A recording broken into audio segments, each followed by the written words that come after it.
بسم اللہ الرحمن الرحیم۔ روزہ اور خواتین کے مسائل، قسط دوم، مضمون صباحت۔ سائنسی تحقیقات کے مطابق اسلام ایک مکمل ضابطۂ حیات ہے۔ 1400 سال پہلے جو احکامات جاری ہوئے، آج سائنس بھی ان کو صحیح ثابت کرتی ہے۔ اگر سائنس کی روشنی میں دیکھیں تو حاملہ اور مرضعہ عورت کا روزہ رکھنا ماں اور بچے دونوں کی صحت کے لیے خطرہ سے خالی نہیں ہے۔ حمل کے دوران ماں کو عام حالت کی نسبت روزانہ تقریباً 300 سے 450 مزید حراروں کی ضرورت ہوتی ہے۔ اس لیے ماں کو عام روٹین سے ہٹ کر زیادہ خوراک درکار ہوتی ہے۔ تحقیقات کے مطابق زیادہ دیر خالی پیٹ رہنے کی صورت میں ماں کا جگر کیٹون، جو کہ نشاستہ کی قسم ہے، وافر مقدار میں بنانا شروع کر دیتا ہے، جو کہ بچے کے لیے نقصان دہ ہے۔ دوسرا یہ کہ حمل میں پانی زیادہ پینا چاہیے۔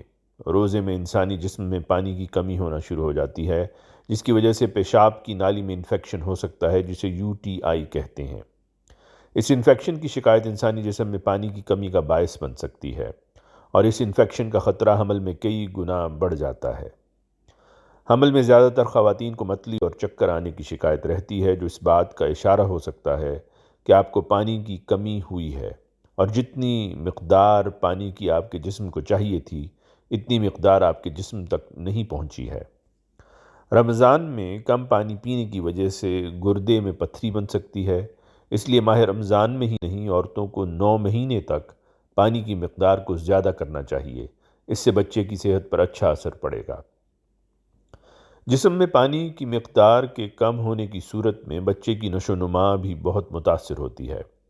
ماں کے پیٹ میں بچے کے ارد گرد ایک مائع ہوتا ہے، جس میں پانی، آکسیجن اور دیگر خوراک کے اجزاء موجود ہوتے ہیں، جس سے بچہ اپنی نشو و نما لیتا ہے۔ اس مائع میں پانی کی کمی بچے کی صحت کے لیے بہت نقصان دہ ہے۔ اس سے بچے کو آکسیجن اور غذائی اجزاء ٹھیک سے نہیں پہنچ پاتے، جو کہ بچے کے لیے جان لیوا بھی ثابت ہو سکتا ہے۔ اس لیے ماں کے لیے ضروری ہے کہ وہ پانی کی کمی نہ ہونے دے، نیز یہ کہ خوراک کی کمی قبل از وقت وضع حمل اور دیگر پیچیدگیوں کا باعث بنتی ہے۔ اگر دودھ پلانے کی بات کی جائے تو اس عمل میں حمل سے بھی زیادہ طاقت چاہیے ہوتی ہے۔ دودھ پلانے والی ماں کو عام روٹین سے ہٹ کر 450 سے 500 حرارے روزانہ چاہیے ہوتے ہیں۔